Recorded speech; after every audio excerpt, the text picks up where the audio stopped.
مسالک کی بات کر رہا ہوں. سارے مسالک دیوبندی، بریلوی، اہل حدیث، اہل تشیع، شیعہ جب اکٹھے ہو کر ایک قوت بنی تو کیا ان علماء بزرگوں کی سنیت ختم ہو گئی یا سنیت رہی؟ جو شیعہ تھا وہ شیعہ رہا، جو سنی تھا بریلوی بریلوی رہا، دیوبندی دیوبندی رہا، اہل حدیث رہا. تحریک ختم نبوت چلی. اس تحریک ختم نبوت کے صدر کون تھے؟ دیوبندی مسلک کے عالم مولانا یوسف بن نوری. دیوبندی مسلک کے عالم یوسف بن نوری صاحب کی صدارت کے نیچے یہ سارے اکابرین اور قائدین اہل سنت تھے یا نہیں تھے؟ تو صرف ایک ہی نقطہ نظر کو لے لیں تو اس کا مطلب یہ ہوا کہ ایک گھر جو مرتد ہے اسے کافر قرار دلوانے کے لیے ایک مرتد کو صدر بنایا ہوا. تحریک نظام مصطفیٰ چلی یا نہیں؟ گولیاں کھائی تھی کہ نہیں آپ نے؟ اس میں اہل سنت، علماء، اکابر، جمعیت سب شامل تھی کہ نہیں؟ صدر کون تھے؟ مفتی محمود صاحب. کس مسلک کے تھے؟ دیوبندی مسلک کے عالم مفتی محمود صاحب صدر. اگر ایک ہی رائے لے لیں، صرف ایک رائے، اور دوسری کو نظر انداز کر دیں، صرف کافر مرتد والی، تو صدر ہے وہ شخص جو کافر مرتد ہے. اور تحریک کا نام ہے تحریک نظام مصطفیٰ. تحریک ہے تحریک نظام مصطفیٰ اور اس کا صدر وہ ہے جو کافر مرتد ہے. میں قربان جاؤں آپ کی عقلوں اور حکمتوں اور تدبیروں پر. خدا کے لیے ہوش سے کام لو، فہم اور بصیرت پیدا کرو. کہاں جا رہے ہو؟ امت پر کیا بیت رہا ہے؟ کس طرف جا رہے ہو؟ اہل سنت ہی کے وہ علماء اور اکابر ہیں جنہوں نے فتویٰ کفر کا نہیں لگایا، خاموشی اختیار کی. علماء فرنگی محل یہ بھی اہل سنت ہیں، انہوں نے خاموشی اختیار کی. حضرت مولانا سید ارشاد حسین محدث رامپوری اعلیٰ حضرت کے معاصر اور اسی پائے کے ہمارے علماء اکابر ائمہ میں سے، انہوں نے خاموشی اختیار کی. کفر کا فتویٰ تو دو ٹوک آپ نے سکوت اختیار کیا نہیں، عبارتیں سامنے رکھی مگر آپ نے سکوت اختیار کیا. فتویٰ کفر ہے تو کیا حضرت پیر میر علی شاہ سنی نہیں؟ وہ اہل سنت کے اکابر اور اماموں میں سے نہیں؟ پیر سید جماعت علی شاہ صاحب محدث علی پوری، انہوں نے خاموشی اختیار کی، کفر کا فتویٰ نام لے کر نہیں لگا. کیا حضرت پیر جماعت علی شاہ صاحب محدث علی پوری کو سنیوں سے خارج کر دیں گے؟ کہ اعلیٰ حضرت نے فتویٰ کفر کا لگایا ہے تو انہوں نے نہیں لگایا تو سنیوں سے خارج ہو گئے؟ مولانا حامد علی خان رحمۃ اللہ علیہ اسی ملتان میں انہوں نے خاموشی اختیار کی، فتویٰ نہیں. یہ حضرت شیخ الاسلام خواجہ قمر الدین سیالوی رحمۃ اللہ علیہ فتویٰ تکفیر کا نہیں دیا، خاموشی رہی. وہ کیا حضرت شیخ الاسلام خواجہ قمر الدین سیالوی کو نکال سکتے ہیں سنیت سے؟ کرم شاہ صاحب بیرے والے ہزارہ علماء کے استاد، وہ نام لے کر تکفیر کے قائل نہیں. جہاں انہوں نے بعض ان علماء پر فتویٰ لگایا ہے کفر کا، وہاں یہ بھی بتا دوں کہ اہل سنت ہی کے وہ علماء اور اکابر ہیں جنہوں نے فتویٰ کفر کا نہیں لگایا، خاموشی اختیار کی. تو دونوں راستے موجود ہیں اور میں یہ کہہ رہا ہوں کہ دونوں راستے درست. جس پر آپ کی طبیعت، آپ کی تحقیق، آپ کا علمی ذوق چاہے عمل کر لیں، کوئی غلط نہیں. اعلیٰ حضرت اور بعض علماء نے جب لگایا فتویٰ کفر کا، ادھر حضرت پیر مہر علی شاہ صاحب رحمۃ اللہ علیہ انہوں نے ان پر کفر کا فتویٰ نہیں لگایا، خاموشی اختیار کی. ان پر عبارتیں پیش کی گئیں، انہی علماء دیوبند کی، مگر باوجود اس کے حضرت پیر مہر علی شاہ صاحب رحمۃ اللہ علیہ انہوں نے کفر کا فتویٰ نہیں لگایا، خاموش رہے. تو بولیے اگر اعلیٰ حضرت اہل سنت کے امام اور بزرگ ہیں تو کیا حضرت پیر مہر علی شاہ سنی نہیں؟ وہ اہل سنت کے اکابر اور اماموں میں سے نہیں؟ آپ حضرت پیر مہر علی شاہ کی کتابیں اٹھا کے دیکھیے، مہر منیر دیکھیے، ان کے اپنے فتاوی میلیہ دیکھیے. دو ٹوک آپ نے سکوت اختیار کیا نہیں، فتویٰ عبارتیں سامنے رکھی مگر آپ نے سکوت اختیار کیا فتویٰ کفر کا. تو یہ بھی اعلیٰ حضرت کا طریقہ ہے، وہ بھی درست. جس کا ذوق اس کو پسند کرتا ہے وہ بے شک اس پر چلے. میں نے کبھی اسے برا نہیں کہا. جس کا ذوق حضرت پیر مہر علی شاہ صاحب کی طرح خاموشی پسند کرتا ہے وہ خاموش رہے، اس کو بھی برا نہیں کہتے. اعلیٰ حضرت نے، مولانا نعیم الدین مراد آبادی اکابر نے فتوے لگائے، مگر علماء فرنگی محل یہ بھی اہل سنت ہیں، انہوں نے خاموشی اختیار کی. حضرت محدث رامپوری اہل سنت کے علماء اور ائمہ میں سے حضرت مولانا سید ارشاد حسین محدث رامپوری اعلیٰ حضرت کے معاصر اور اسی پائے کے ہمارے علماء اکابر ائمہ میں سے، انہوں نے خاموشی اختیار کی، کفر کا فتویٰ. تو یہ طریقہ بھی ہے تحقیق میں ان کا اور یہ طریقہ بھی ہے. حضرت پیر مہر علی شاہ صاحب کے بعد آگے چلیے، حضرت محدث علی پوری میں آپ کو آج حقائق بیان کرنا چاہتا ہوں. حضرت پیر سید جماعت علی شاہ صاحب محدث علی پوری, انہوں نے خاموشی اختیار کی, کفر کا فتویٰ نام لے کر نہیں لگایا. آج ان کی اولاد موجود ہے علی پور شریف, کل جا کر پوچھ لیں ان سے, اور ان کی تصانیف موجود ہے. حضرت پیر سید جماعت علی شاہ صاحب محدث علی پوری نے کفر کا فتویٰ, سو ہمارے نزدیک ان کا طریقہ بھی درست ہے. اور تو کیا حضرت پیر جماعت علی شاہ صاحب محدث علی پوری کو سنیوں سے خارج کر دیں گے؟ کہ اعلیٰ حضرت نے فتویٰ کفر کا لگایا ہے تو انہوں نے نہیں لگایا, سو سنیوں سے خارج ہو گئے. اگر طاہر القادری اس خاموشی کی وجہ سے اگر وہ سنیوں سے خارج ہوتا ہے تو طاہر القادری سے پہلے حضرت پیر میر علی شاہ صاحب کو نکالے سنیوں سے, حضرت محدث علی پوری پیر جماعت علی شاہ صاحب کو نکالے, اور یہ جرت کوئی بائی کا لال نہیں کر سکتا.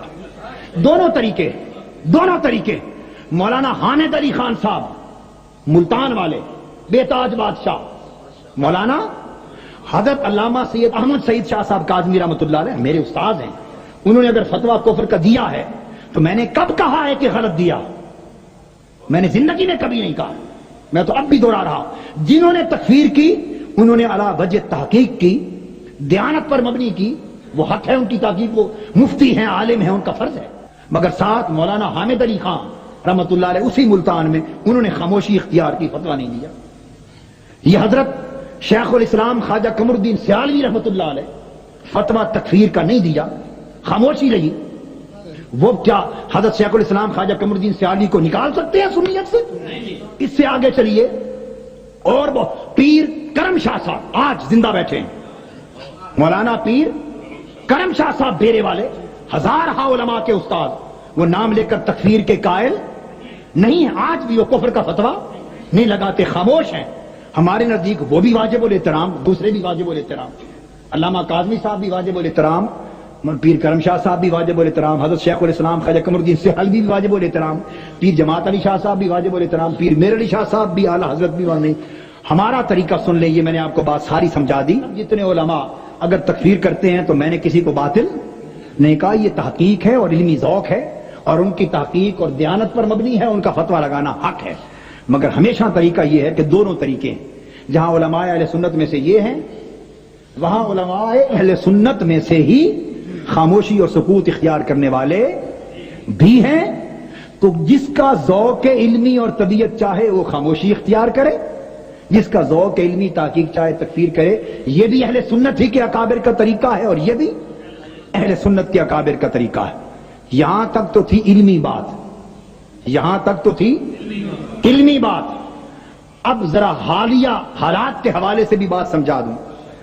یہاں تک تو علمی بات, اب ذرا ایک اور حوالے سے بھی بات سمجھا دوں.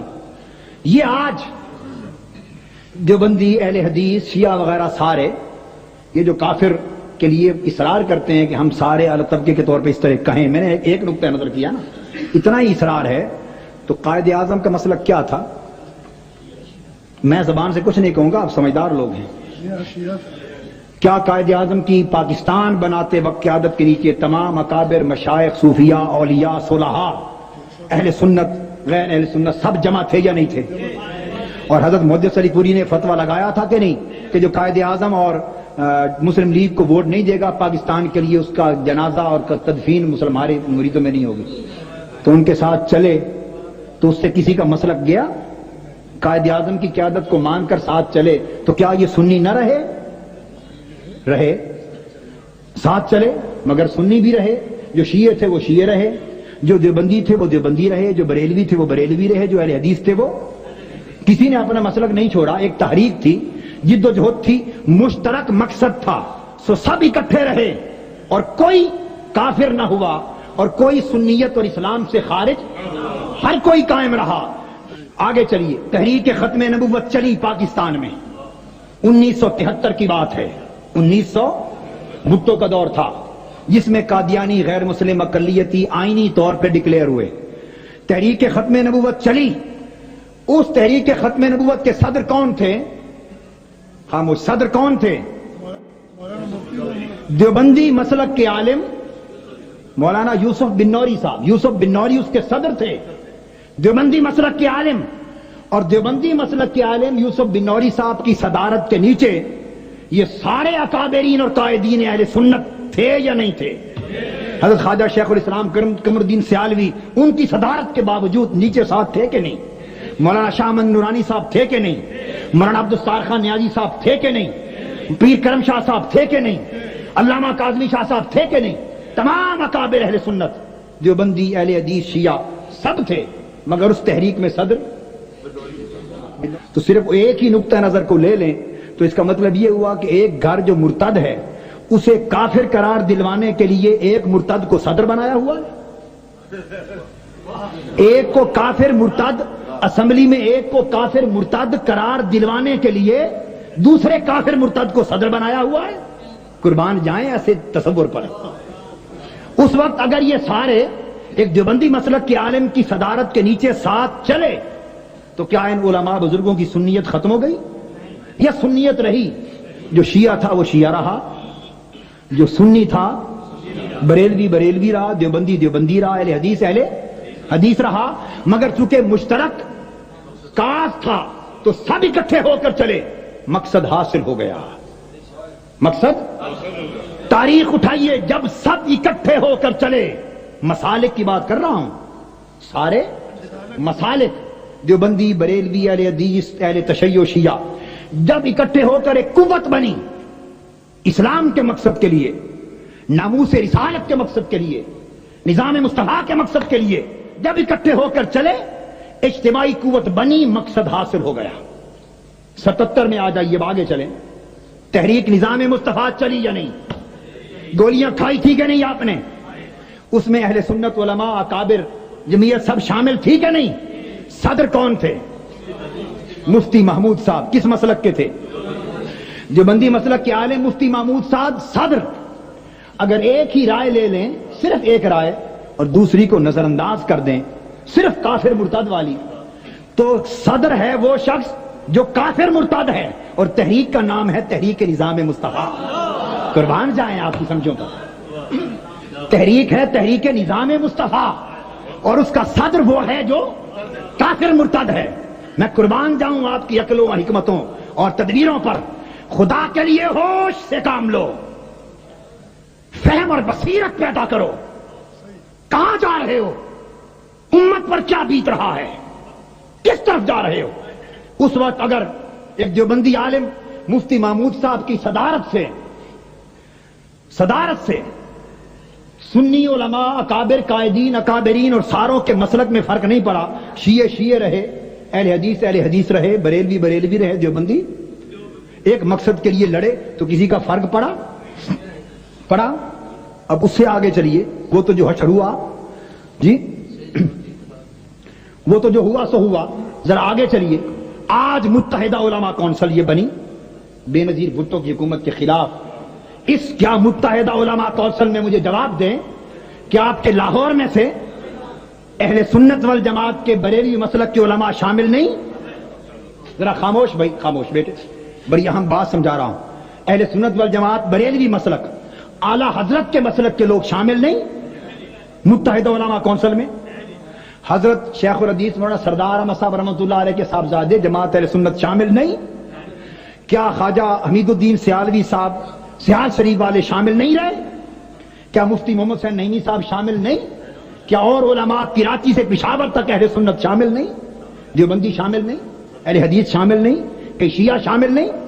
تو اگر علماء کونسل کے لیے متحدہ علماء بے نظیر وغیرہ کے خلاف، ختم نبوت کے لیے، ضیاء الحق کے خلاف، یا نظام مصطفیٰ کے لیے، کسی بھی مقصد کے لیے وہ تحریک چلائیں اور سارے مل کر چلیں، تو ان کے مسلک کو نقصان نہ پہنچے، سنیت بھی قائم رہے، مسلک کے اعلیٰ حضرت بھی سلامت رہے، حتیٰ کہ وہ دیوبندی مسلک کے لوگوں کو صدر بنا لیں اور ان کی صدارت کے تحت چلتے رہیں، تب بھی سنیت اور مسلک کے اہل سنت قائم رہے۔ اور طاہر القادری اگر خود اپنے مشن کی سربراہی کے نیچے، اپنے مشن کی سربراہی کے، ان کو صدر بنا کر نہیں، اوروں کو صدر بنا کر، خود اپنے مصطفی انقلاب کی صدارت اور سربراہی میں، اپنے ادارے کی سربراہی میں اور مسلکوں کو بلائے ساتھ لے کر چلنے کے لیے، تو اس کی سنیت ختم ہوتی ہے؟ ظالمو اصول ایک اپناؤ. اگر طاہر القادری سنی نہیں رہتا تو تمہارے پاکستان کا کوئی عالم سنی نہیں بچتا.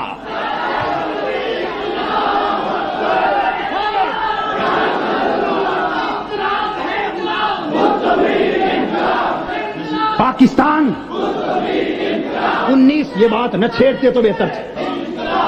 میرے دوستو یہ بس بیٹے بس بیٹے میں سمجھانا چاہتا ہوں، یہ بات سمجھیں. یہ آپ نہ چھیڑتے تو بہتر تھا. یہ تو تار ہیں، جتنا چھیڑو گے اتنے ساز اٹھیں گے.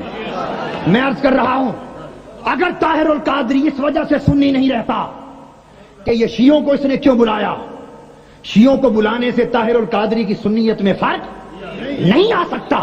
مرتے دم تک اگر مشرق سے مغرب تک شیعہ مسلک کے لوگ ہوں، اہل حدیث مسلک کے لوگ ہوں، دیوبندی مسلک کے لوگ ہوں، مسلمانوں کا کوئی مکتب فکر ہو یا کوئی غیر مسلم میں مثال دے رہا ہوں، آپ کو سمجھانے کے لیے مثال دے رہا ہوں، کوئی ساتھ میرے پھرتا رہے یا میں کسی کے ساتھ پھرتا رہوں، کوئی ادھر آتا رہے اور میں خاک چرچوں اور گرجوں میں اپنے آقا کا نام بلند کرنے کے لیے جاتا رہوں، طاہر القادری کے مسلک اور عقیدے کو ایک رتی برابر کوئی فرق نہیں ڈال سکتا. طاہر القادری کے مسلک اور عقیدے پر آقا دو جہاں کے نالین پاک کا سایہ ہے، سرکار غوث پاک کا سایہ ہے، حضرت داتا گنج بخش کا سایہ ہے، اولیاء کا سایہ ہے، اہل بیت کا سایہ ہے، صحابہ کا سایہ ہے، اکابر کا، حضور کا سایہ ہے. طاہر القادری کا مسلک اتنا کچا نہیں کہ ساروں کو ملائے، دعوت دے، ایک مقصد کے لیے مشترک ہو کے لے کے چلے تو کوئی مسلک میں دراڑے پر جائیں. جو ہمارے ساتھ چلے گا کوئی شیعہ ہے تو اپنے مسلک شیعہ پر رہے گا، دیوبندی ہے دیوبندی رہے، بریلوی ہے بریلوی رہے، اہل حدیث ہے اہل حدیث رہے. جس طرح تحریک ختم نبوت میں اکٹھے ہوئے، جس طرح تحریک نظام مصطفیٰ میں ہوئے، جس طرح آپ متحدہ علماء کونسل میں آج تک اکٹھے ہیں، تو آپ اتحاد بناتے پھریں تو جائز ہے. اعلیٰ حضرت کا مسلک سلامت ہے. اور طاہر القادری مصطفوی انقلاب کی قوت کو اونچا کرنے کے لیے، مصطفوی انقلاب کے سیراب کو مضبوط کرنے کے لیے اور حضور کے دین اور نظام مصطفیٰ کی سربلندی کے لیے، ناموس رسالت کی سربلندی کے لیے، عظمت اولیاء و اہل بیت کی سربلندی کے لیے، عظمت صحابہ اور عظمت اسلام کی سربلندی کے لیے اگر طاہر القادری سے انقلاب کے لیے اوروں کو ساتھ لے کر چلنے کی دعوت دے تو یہاں مسلک میں گڑبڑ ہو جاتی. ڈنڈی نہ مارا کرو، ایک اصول رکھو، جو قاعدہ یہاں وہ اوروں پر بھی وہی برتو، اوروں پر بھی. اگر ہم سنی نہیں رہتے تو پاکستان کے بننے سے لے کر آج تک کوئی بھی سنی نہیں رہتا، اور اگر وہ سارے سنی رہے تو انشاءاللہ ہم بھی سنی رہیں گے. اور آخری بات سمجھا دوں، یہ بھی ذہن سے مغالطہ نکل جائے، اگر ایسا کہنے والے بیٹھے، اور میرے عزیز اللہ آپ کے درجے بلند کرے، آپ نے تو سب پہ احسان کیا کہ بات کو کھولنے کا موقع دے دیا، اللہ آپ کے درجات بلند کرے، آپ کے ایمان میں استقامت دے، آپ کو اور حضور کی سنت کا محبت کرنے والا بنائے. میں شکر گزار ہوں. آخری بات سن لیں، اگر کافر اور مرتد کہنا سارے کے سارے طبقات کو، سارے کے سارے بغیر امتیاز کے، ہمارا طریقہ کیا ہے؟ ہمارا طریقہ یہ کہ ہم پورے کے پورے طبقے کو نہیں پکڑتے. ہم سمجھتے ہیں ہاتھ کی ساری انگلیاں برابر نہیں ہوتی، ساری انگلیاں برابر، بجائے اس کے کہ سارے کے سارے طبقے کو، جس میں گیلا سوکھا ہر کوئی رگڑا جائے، چھوٹے بڑے ہر کوئی رگڑے جائیں، بجائے طبقے کو ہم کیس ٹو کیس لیتے ہیں. ہر فرد کے معاملے کو، ہر ایک کا اپنا عقیدہ، اپنا عمل، دوسروں کا قصہ اس کے سر پر نہیں دھرتے. اگر آپ سارے کے سارے طبقے کو ہی اسی طرح کافر مرتد کہلانے پر مصر ہے اور اصرار ہے جیسے قادیانیوں کو کیا، تو میرا آخری سوال پھر یہ ہے کہ جس طرح قادیانیوں کے لیے بل پیش کیا تھا کہ یہ غیر مسلم اقلیت اور کافر مرتد ہیں، کنہوں نے پیش کیا تھا 72 کی اسمبلی میں؟ علامہ مولانا شاہ احمد نورانی صاحب نے پیش کیا تھا، علماء اہل سنت نے، علماء دیوبند نے بھی، سب نے پیش کیا، انہوں نے غالباً سب سے پہلے پیش کیا. تو جس طرح قادیانیوں کو غیر مسلم اقلیت سمجھتے تھے نا، کافر مرتد سمجھتے تھے، تو بل پیش کر دیا نا. بل کا پیش کر پاس ہونا یا نہ ہونا یہ سیاسی معاملہ ہے، پاس ہونا یا نہ ہونا اسمبلی کا معاملہ ہے. مگر آپ کے ایمان کا تقاضا تو یہ ہے کہ جسے حق سمجھے وہ کہہ دیں، جسے حق سمجھے. تو سوال یہ ہے کہ قادیانیوں کے لیے تو بل پاک پیش کیا، اگر باقی سارے طبقے جن کا آپ نے ذکر کیا فتوے میں، اگر یہ سارے علماء اہل سنت جو اس وقت MNA بھی ہیں اور پہلے بھی رہے ہیں 5-7 سال MNA عرصے سے چلے آ رہے ہیں، اور ضیاء الحق صاحب کی شورا میں بھی رہے اور باہر بھی ہیں، اگر وہ واقعتاً ایسا سمجھتے ہیں تو آج تک ان مسلکوں کے کافر، مرتد اور غیر مسلم اقلیت قرار دلوانے کے لیے بل پیش کیوں نہیں کرتے اسمبلی میں؟ اگر سچے دل سے ساروں کو کافر مرتد سمجھتے ہو تو کبھی ساتھ نہ ملو اور اعلان کرو کہ جو ملتے رہے کفر کرتے رہے. بل بھی پیش نہ کریں، چپ بھی رہیں، مل جل کے چائے بھی چلے کیفیٹیریا میں، اتحاد بھی بنائیں، PNA بھی بنائیں، تحریکیں بھی چلائیں، متحدہ علماء کونسل بھی کریں، سب کچھ کریں، اور ان کو کافر مرتد کہلوانے کے بل بھی پیش نہ کریں تو پھر سب کچھ تب بھی سلامت رہے. اور طاہر القادری ان کو بلا لے کہ ہمارے مشن میں آ کر ہمارے ساتھ چلو، تو یہاں مسلک کو کمزور پہنچ جائے. صرف اللہ کے نام پر اور رسول کے نام پر انصاف کی درخواست کرتا ہے، صرف انصاف. ایک ہی پیمانہ رکھیے، اسی پیمانے سے ہمیں ناپے، اسی پیمانے سے دوسروں کو ناپے، ایک ہی اصول برتیں ادھر بھی اور ادھر بھی. اور بات ختم کرتا ہوں اس جملے پر، بڑی توجہ طرف جملہ سن لیں، یہ بھی سن لیں کہ آپ نے ساری تاریخ سنی 40-42 سال کی، اور میں کسی پر تان نہیں کر رہا، جتنا میں نے بیان کی نا مثالیں اللہ کا، میں نے تانا نہیں دیا، چونکہ میں آپ کو بیان کر چکا ہوں کہ طریقے دو ہیں. جو کافر مرتد سمجھتا ہے اپنی تحقیق میں دیانتداری سے وہ اپنے طریقے پر چلے، جو نہیں سمجھتا خاموش رہتا ہے وہ اپنے طریقے پر چلے. سو میرے طریقے کے مطابق تو جو کچھ علماء قیام پاکستان سے لے کر ختم نبوت میں، تحریک میں، نظام مصطفیٰ میں اگر اکٹھے رہے تو میرے نزدیک انہوں نے کوئی جرم نہیں کیا، جرم نہیں کیا. اور اگر آپ والا اصول اپنائیں تو پھر مجھ سے سوال کرنے کی بجائے ان سے جا کے کرے تاکہ اصول یکساں ہو. اور میں جو آخری بات کہنا چاہتا ہوں وہ یہ کہ آپ نے 42 سال کی تاریخ سنی ہے، ان 40 سالوں میں جتنے اتحاد بنے، جتنے سیاسی اور مذہبی جتنے اتحاد بنے، ہر اتحاد میں آپ بتائیں گے علماء اہل سنت اور قائدین اور لیڈر نیچے رہے اور صدر اور سربراہ اور چیئرمین دوسرے مسلک کے بنتے رہے. ان کی سربراہی میں ساری تاریخ میں آج تک چلتے رہے، آج تک تاریخ کے ہر دور میں دوسروں کی سربراہی میں چلے. اب مجھے ایک سوال کا جواب دے دو. میری اس وقت عمر 38 برس ہے اور مناج القرآن کی تحریک کو شروع کیے 9 سال ہو گئے. 9 سال ہو گئے. سید ابو الحسنات صاحب رحمۃ اللہ علیہ وہ پہلی تحریک میں 53 میں، اللہ ان کے درجات بلند کرے. سید ابو الحسنات صاحب رحمۃ اللہ علیہ صدر تھے 1953 کی تحریک میں، اس ایک واقعے کے سوا باقی ہر جگہ صدر اور رہے، یہ ساتھ چلے. اور طاہر القادری کی گزشتہ 10 سال کی تحریکی زندگی میں 10 سال میں ایک مثال بتا دو کہ کوئی سیاسی یا مذہبی اتحاد اس میں طاہر القادری نیچے ہوا ہو اور اوپر ہوئے ہوں. ایک مثال بتا دو. ہم ہمیشہ دائی رہے، دعوت دینے والے رہے.